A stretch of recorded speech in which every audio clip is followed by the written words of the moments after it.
All right, so it's really good to be, doing an in-person event. The last time I remember, I was at an in-person event that was like 3 years ago, before the pandemic. So it's really nice to be back here. Anyway, so a quick show of hands. How many of y'all have heard about Zoho or know about what we do? Oh, wow. Okay, that's almost all of you. Great. All of you have made my presentation absolutely redundant. I'm going to be presenting to that one person in that corner who did not raise their hand. I'm just kidding. But anyway, so a bit of a disclaimer. Even though my presentation today is going to be about how we do storytelling for the Zoho brand, I don't want you all to take that as an advertisement for Zoho. The thing is, it's very easy to, check online for all the different examples that, we need for marketing strategies or marketing campaigns. So I was wondering how I can make my presentation stand out or be a little unique and make it more interesting. And what more could I have done by, instead of sort of talking about our growth story. So I thought that would be the best approach for today's presentation. Now, all right, so that, and there's a bit of a surprise waiting for you towards the end of the presentation, so stick with me, stay along, and you will know what that is. All right, so let me start off by asking this question. What is your moat? So as a founder of a startup, what is your moat? Or what is going to be your moat if you're just starting out? Is it the price? Is it your unique product? Is it your loyal customer base? Your strong brand? A mix of some of these, or a mix of all of these? So think about that question and park that thought. We will definitely come back to this soon. So I thought I would start off by giving you all an overview of who we are and what we do and how all of that translates into the kind of marketing activities that we take up at Zoho. So we've been around for more than 25 years now. We have more than 80 million users worldwide. We're serving more than 150 countries, and we have more than 55 different applications. Now, the thing is, people know us for the kind of software that we build, but then there's more to Zoho, right? There's so many different layers to Zoho that not many know about, and that is what I will be touching upon today. So I want to give an idea about our persona, because that plays a very big part of how we market ourselves. And the value systems and the beliefs that I will be touching upon today have actually kept us very, very grounded and focused in our initial years as well. So my hope for today would be for founders and businesses to replicate all of these value systems for your business. So who are we? We are a private company with a public vision. Now, what does that mean? It means that we're bootstrapped, and we always will be. And we have decided to not take venture capital. We have decided to not go for an IPO. And we have decided to not be acquired. So because of this belief, we have been able to sort of have that freedom to innovate, to make mistakes, to learn from those mistakes, and challenge conventional ways of doing business. So that is the first part. The next one is privacy. So our commitment to data privacy and security has always been very strong right from the very beginning. We've been mindful of our users' privacy, so much so that we don't even have third-party trackers on our website. We don't sell customer data, and we don't even run ads within our own apps. And we never will. So that is the second value. And then at Zoho, we give a lot of importance to R&D.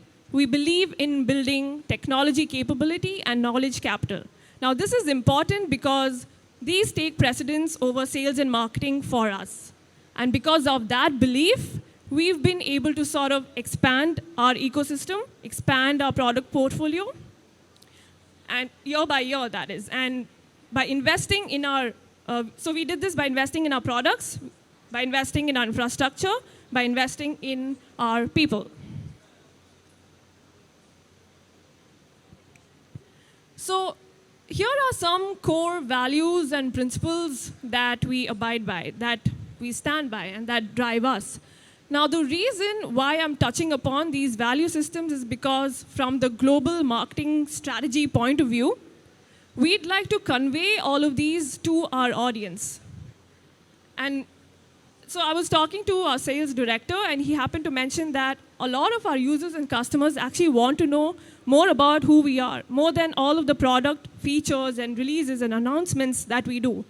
So this is what we try to convey at the brand level so that our audience is able to relate with us even further. So there are various value systems that we follow, that we abide by, but there's one important value system that I'd like to touch upon today, and that's very important to this presentation, and that is how we view capital. So our definition of capital generally goes way beyond balance sheets and asset ledgers and revenue numbers. True capital for us means we basically look at it as how we sort of invest in this shared culture of the company. We look at capital in the way that we sort of invest in the skills of the people. So if we were to categorize how we look at capital, it would be in terms of these three categories. That is knowledge capital, human capital, and culture capital. Now let's look at each of these independently. First one is knowledge capital. Now, for any business to stay its course and solve real-world problems with long-standing impact, knowledge capital has to take precedence over speed-to-market expediency, right? So all of the funds and the revenue that you make have to go towards broadening and diversifying and deepening your field of expertise. And that is what we've been doing for most of the time that we've been in business. Now that again also means that all of the budgets that you allocate for your marketing functions and all of the other functions in your business have to be sort of minimal or even to the extent of being zero in the initial years. Because if your customers and users find value in what you're doing, if they see value in what you're doing, they will definitely stick around.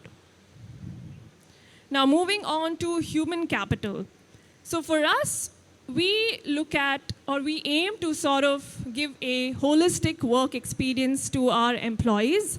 We make the space for helping them grow as individuals, helping them be the best version of themselves.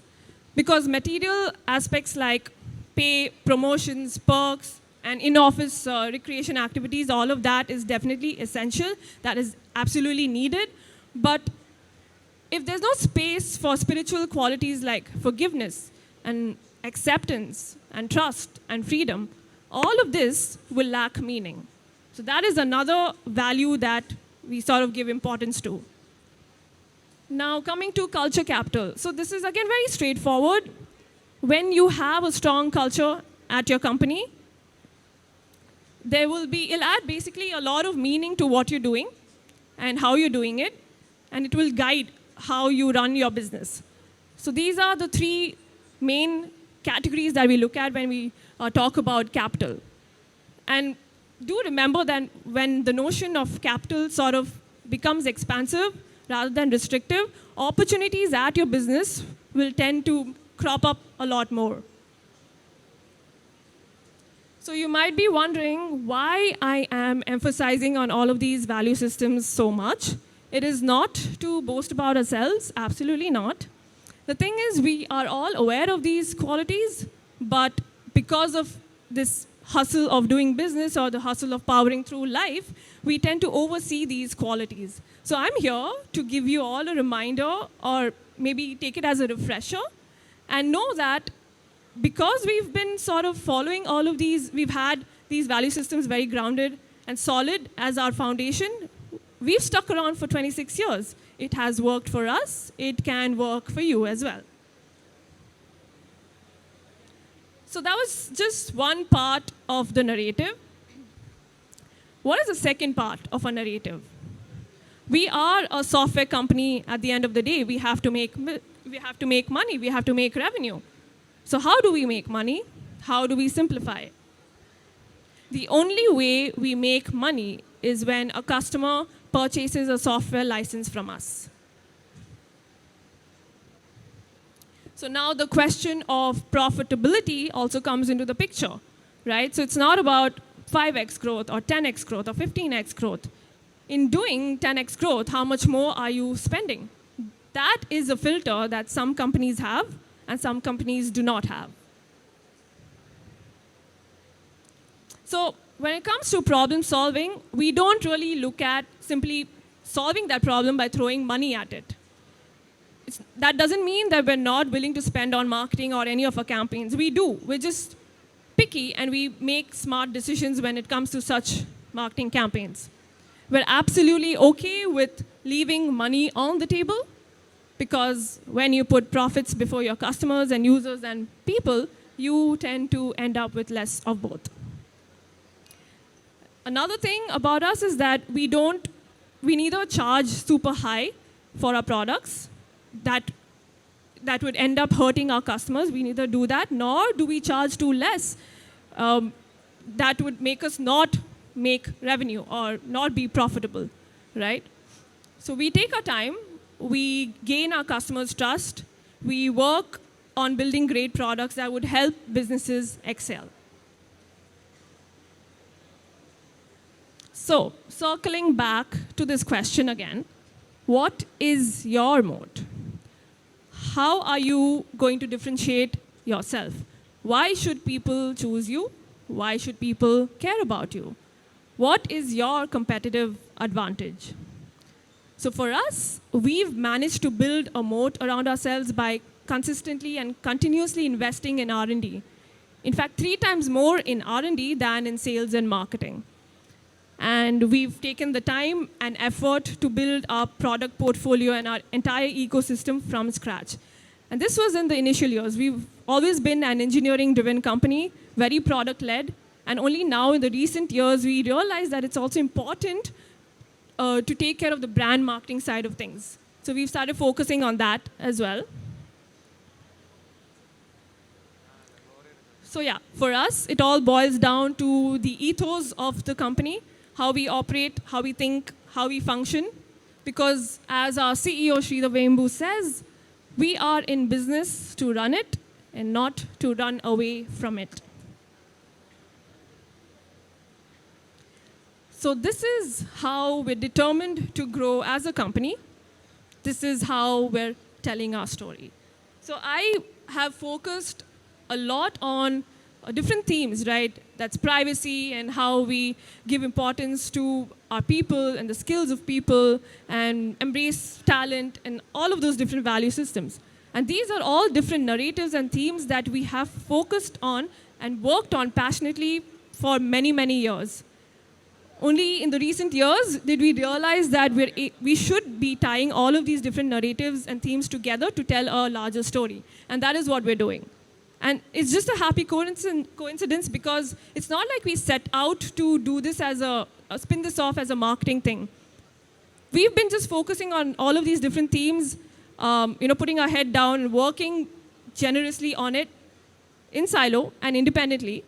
And just that because we have a brand marketing team at Zoho, now we've started realizing that it's also important to talk about this, talk about who we are and why people should care about us.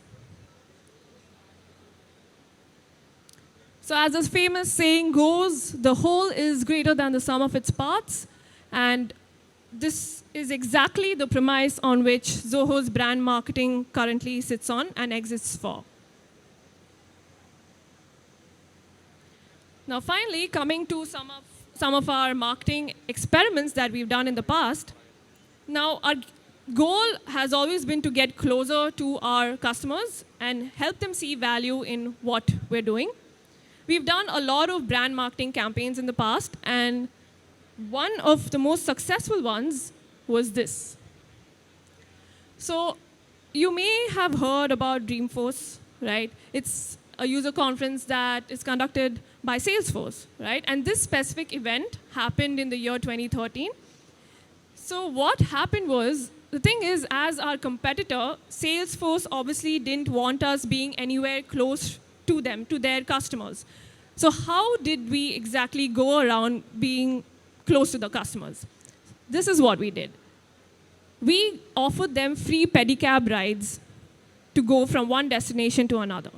Now, at Dreamforce, the thing is, it's so large, it attracts a lot of people, more than 1 lakh, 2 lakh customers and users come for the event, right?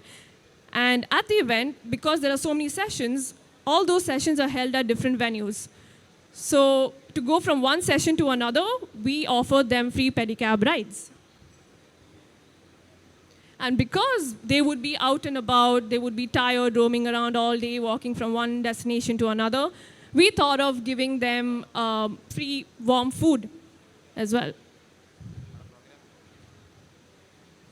So at this point, we were already having a lot of fun, and we decided to share that fun with our guests as well. So in the napkins that we served the snacks in, we added this little message. And this, whenever they called the number, they would hear an audio recorded message that would direct them to a web page or a landing page. Now, this message was different for women as well.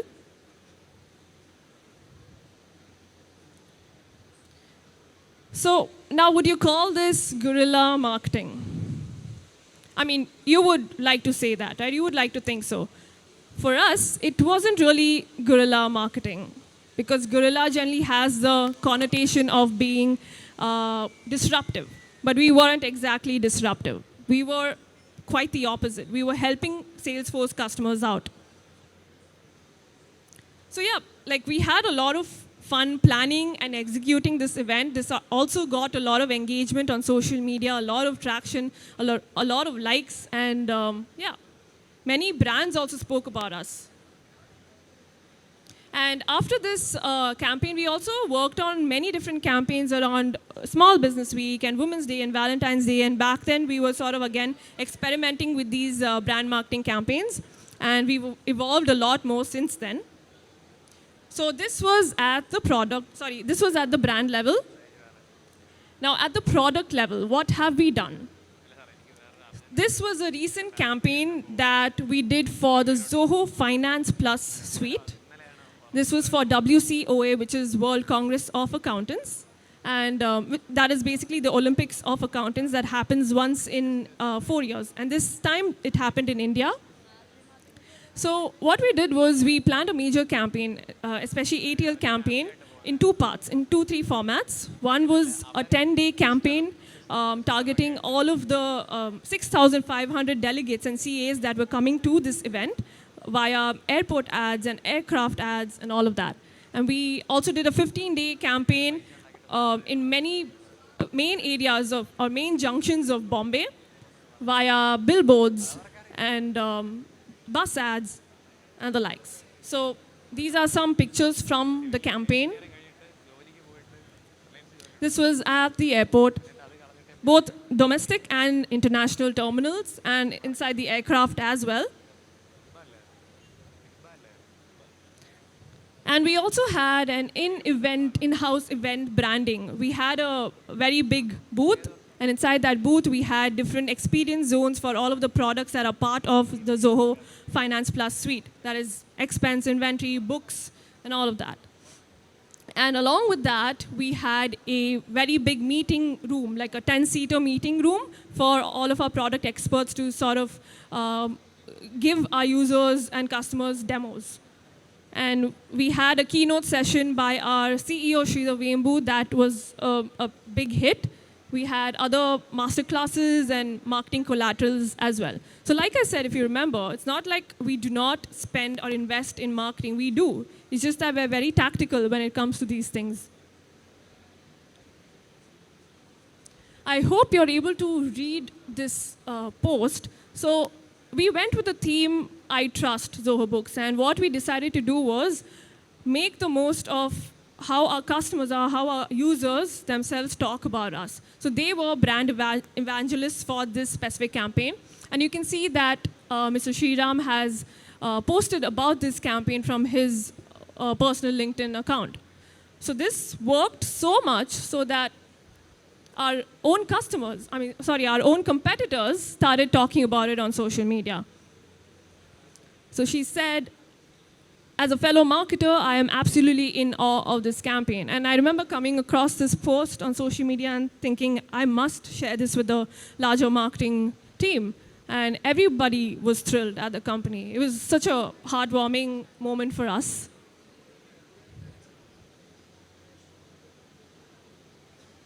So yeah, that was at the product level. Now, what are the other strategies that we employ at Zoho to sort of tell our story? I'll quickly go over all of this. We have something called Humans of Zoho, which is a very new initiative wherein we share stories of those who've been with the company for more than 10, 15, 20 years. And I'm very proud of this initiative because it took us a long time to roll this out and get a lot of interviews ready.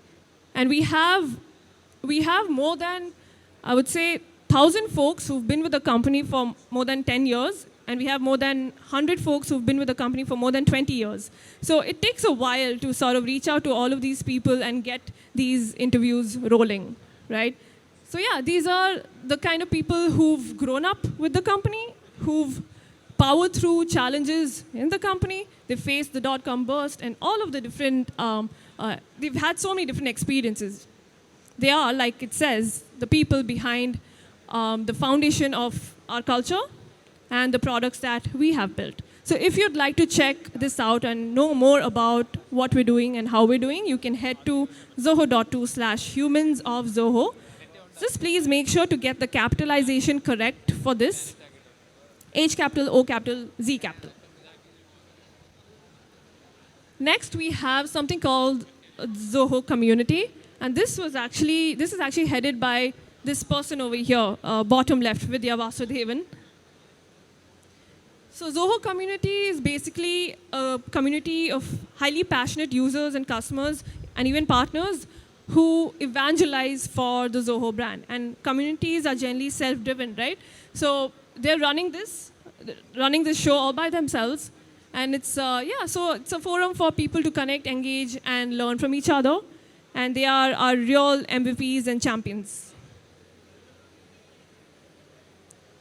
Here are some top Zoho Super Buds of this year. We have some partners as well. All right, so what else do we do from the brand marketing side of things?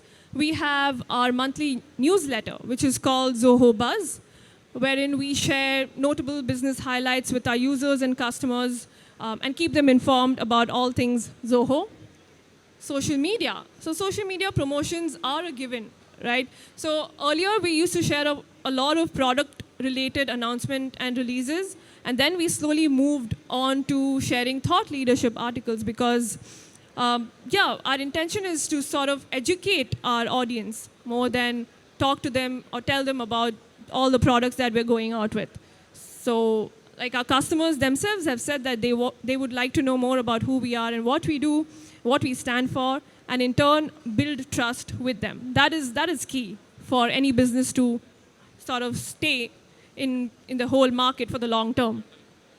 We have other activities like field marketing, wherein we do a lot of roadshows and workshops for different products. In fact, we did more than 50 roadshows, if I'm not wrong, this year itself, and that too only in India. And we have a lot more planned for the next year. And that is globally as well.